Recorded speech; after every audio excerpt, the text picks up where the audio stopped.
कीजिए मिश्री लाल किरार जी, गीताबाई जी और लक्ष्मी चंद्र किरार जी स्वर्गीय चेतराम खोजर जी की स्मृति में ग्राम पडरी तहसील इंदलगढ़ दतिया से आप आई हैं। अभी 29 अप्रैल से फिर यहाँ भागवत जी के पोथी पाठ हैं। आप भी अपने पितरों की सदगति के लिए भागवत जी के पोथी पाठ करा सकते हैं। जीवन में भागवत अवश्य सुननी चाहिए। भागवत सबके लिए है, हर व्यक्ति भागवत सुने, सबको ही सुननी है।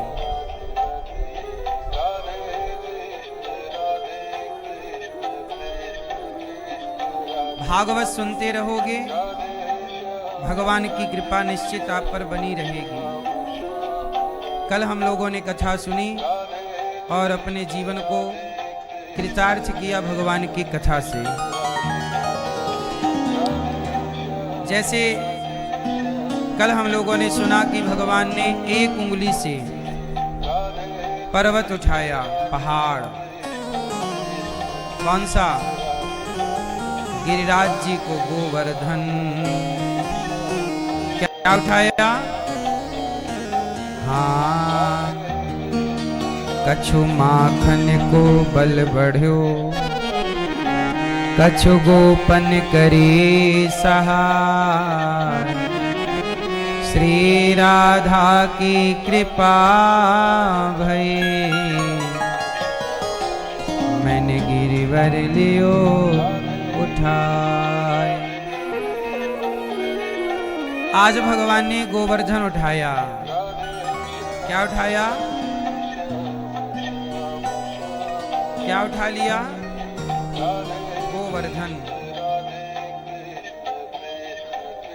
गोवर्धन एक उंगली से भगवान ने उठाकर भगवान ने सबको ये बताया कि यदि भक्त पर संकट आ जाए तो भगवान अपने भक्त के लिए पहाड़ भी उठाने को तैयार है।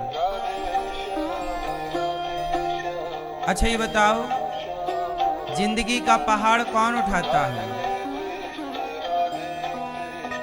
आपका भार। गोवर्धन को भगवान ने उठाया, सब भक्तों के सिर पर छाया है। गोवर्धन को उठाया, सबका भार भगवान उठाते हैं।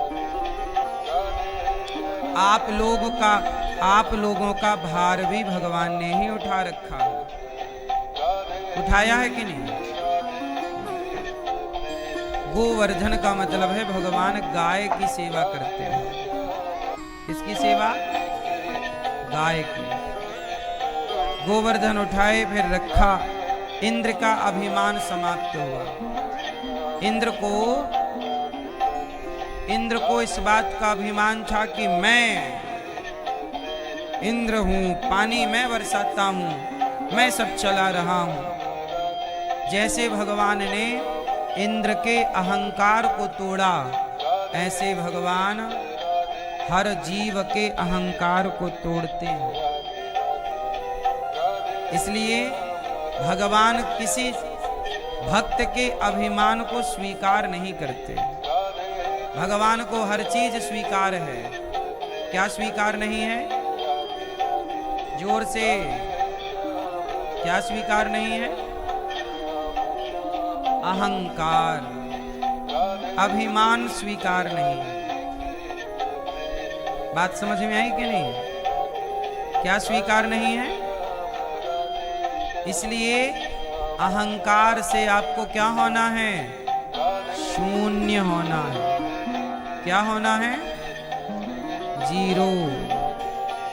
अहंकार से शून्य होना है।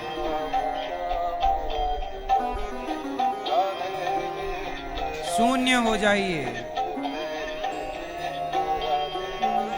अब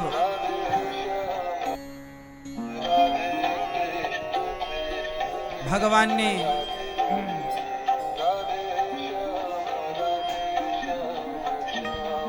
नंद बाबा को बचाया, वरुण लोक से लाए और भगवान ने अब दिव्य लीला रची।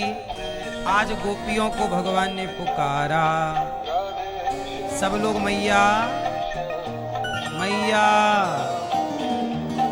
शांत रखो सबको, हैं? शांत, सब लोग चुप रहेंगे, चुप। मैया, ए भैया बैठ जाओ। केवल कथा नहीं, घर भी बसाए जाते हैं। कथा का अर्थ ही घर बसाना है। कथा का अर्थ ही जीवन को सुखमय बनाना है। यहाँ पर बेटियों का विवाह नित्य, मतलब हर महीने लगभग बेटियों का विवाह होता ही होता है, जब मुहूर्त रहता है तो। भगवान ने आज यमुना के तट पर बांसुरी बजाई, नंद बाबा को लाए वरुण लोक से। भगवान पिता रात्रि शरदोत्फुल्ल मल्लिका वीक्षरन्तुं मनश्चक्रे योग मायामुपाश्रितः।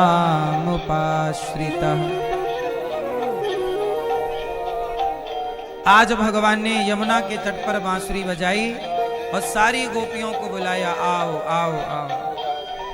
क्यों आना है? आज रास रचाएंगे। गोपियों को भगवान ने बुलाया। सारी गोपियां निशम्य गीतम तदनंग वर्धनम ब्रजस्त्रियः कृष्ण गृहीत मानसा आजग्मुरन्योन्यमलक्षितोद्यमा सयत्र कांतो जबलोल कुंडला। आज भगवान ने निशम्य गीतम, एक गीत बजाया, बांसुरी से गीत गाया, सबको बुलाया। राधा, ललिता, विशाखा, चंपकलता, तुंग देवी, सुदेवी, तुंग विद्या, रंग देवी, चंपकलता, आओ। सबको भगवान ने बुलाया। सारी गोपियां काम कर रही थीं। क्या क्या कर रही हैं? एक सखी गाय दोह रही है, वो गाय दोहती जा रही है और कृष्ण का ध्यान करती जा रही है, ध्यान करती जा रही है, ध्यान करती है। और जब सखी गाय दोहते हुए, देखो गोपियां काम सारा करती हैं, पर ध्यान किसका करती हैं? भगवान का ध्यान। भगवान का ध्यान करती हैं और भगवान का ध्यान करती जाती हैं कि तभी उनके कानों में बांसुरी का सुर गया और मानो भगवान बुला रहे हैं। अब तो सखियों ने सारा दूध वहीं छोड़ा, बाल्टी वहीं छोड़ी, गाय वहीं छोड़ी और दौड़ पड़ी कि मेरे प्रभु पुकार रहे हैं। दोहंत्यो भी ययो काश्चित दोहम हित्वा समुत्सुकाः।